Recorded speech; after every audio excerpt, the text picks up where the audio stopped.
नमस्कार दोस्तों, अपने यूट्यूब चैनल पर स्वागत करती है। हमारे चैनल के नाम है विद्या गोरखपुर।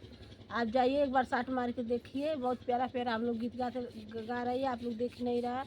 आप जाइए हमारे इस चैनल पर एक बार साट मार के देखिए, आगे बढ़ाइए, देखिए कौन गीत है, दीदी बताएगी।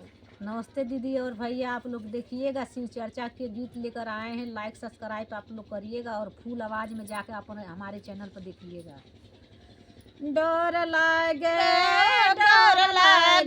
गौरा तुहरे सजनवा से, डर लागे गौरा तुहरे सजनवा से, डर लागे डर लागे डर लागे गौरा तुहरे सजनवा से, डर लागे गौरा तुहरे सजनवा से, डर लागे। कोठाया टारी के मनही न भावे, कोठाया टारी शिव के मनही न भावे।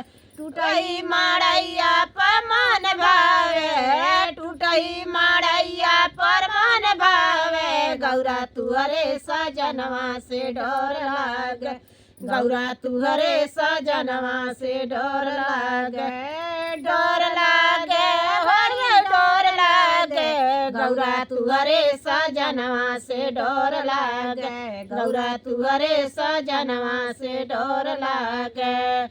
घोड़ाया हाथी शिव के मनही न भावे, घोड़ाया हाथी शिव के मनही न भावे। बसा बैलवा पमन भावे, बसा बैलवा पमन भावे। गौरा तुहरे सजनवा से, डर लागे गौरा तुहरे सजनवा से, डर लागे। पूरी मिठाई शिव के मनही न भावे, पूरी मिठाई शिव के मनही न भावे। भंगिया धतुरवा पमन भावे, भंगिया धतुरवा पमन भावे। गौरा तुहरे सजनवा से, डर लागे गौरा तुहरे सजनवा से, डर लागे डर लागे डर लागे गौरा तुहरे सजनवा से, डर लागे गौरा तुहरे सजनवा से, डर लागे। पूरी मिठाई शिव के मनही न भावे, पूरी मिठाई शिव के मनही न भावे।